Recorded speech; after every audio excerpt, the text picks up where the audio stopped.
හැම දිනාටම සුබ දවසක් වේවා කියලා ප්‍රාර්ථනා කරනවා. හැම කළු වලාකුළකම රිදී රේඛාවක් තියෙනවා.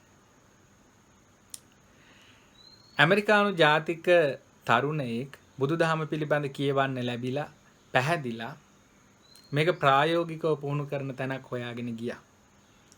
ඔහු ගියේ තායිලන්තයට ගිහිල්ලා පැවිදි වෙලා අවුරුදු 5ක් තිස්සේ වනවාසී භාවනා සම්ප්‍රදායක් යටතේ හික්මිලා භාවනානුයෝගියෙක් හැටියට කටයුතු කරලා දැන් මේ ස්වාමින් වහන්සේ අවුරුදු 5කට පස්සේ තමන්ගේ මව් රටට ඇමරිකාවට වඩින්නට සූදානම් වෙනවා.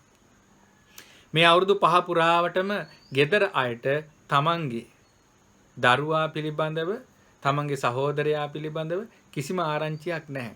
උන්වහන්සේ වනවාසීව හිටපු නිසා කිසිම පණිවිඩයක් එවන්න පුළුවන්කමක් ලැබුණේ නැහැ. අතුරුදහන් වෙලා වගේ හිටියේ. කොහමයි අවුරුදු 5කට පස්සේ දැන් උන්වහන්සේ ආපහු උපන් බිමට වඩිනවා.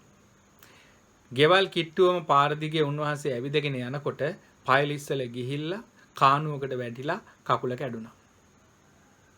උන්වහන්සේ ළඟපාතේ හිටිය අය රෝහල් ගත කළා. ගෙදරට පණිවිඩයක් ඇව්වා මේ ඔබලාගේ පවුලේ කෙනෙක් මේ විදිහට කකුල කැඩලා රෝහල් ගත කරලා තියෙනවා කියලා. ඉතින් මුන්වහන්සේට දැන් බෙහෙත් දාලා බැන්ඩේජ් කරලා කකුල උඩ එල්ලලා බොහොම වේදනාවෙන් ඉන්නවා.